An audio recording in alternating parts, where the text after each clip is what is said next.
I got involved with immigration issues all the way back in college. This is in the early 80s when the wars were going on in Central America and the refugees started coming from El Salvador and Guatemala and Nicaragua to some extent. And a sister of mine was involved in a church that was doing something called the Overground Railroad. And the Overground Railroad was trying to take inspiration from the Underground Railroad in terms of moving people through the United States to safety, but to do it legally, to get people out of detention along the southern border and get them to Canada, where they had a much greater chance of getting asylum. So I got involved with that.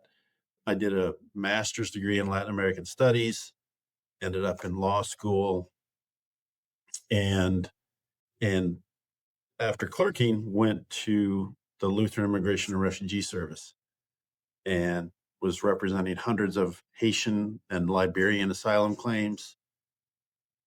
Learned a bunch. My wife and I moved from New York, where we were at that time, to Baltimore. And so that's when I started teaching. Ended up at Georgetown for a couple of years. They've got a great training program for immigration attorneys to become law professors. And so I went into clinical teaching and short stint at University of Maryland, and then ended up here in Minneapolis, where I've been since 2002 already.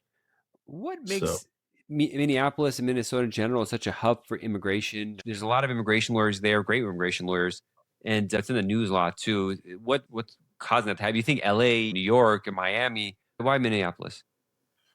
so Minneapolis, St. Paul, Minnesota in general, for a variety of reasons. Many communities, the refugee resettlement program, which tried to kind of spread refugees all over the country. Minneapolis and St. Paul became really big centers for Somali migration, particularly in Minneapolis, and then Hmong folks from Laos in St. Paul. And so a lot of refugee resettlement, other groups, the Karen from Burma. And then at the same time, you've got lots of Fortune 500 companies in the metro area. So you've got a vibrant employment-based immigration going on. Mm, We got the Mayo Clinic down in Rochester, lots of immigration work related to Mayo.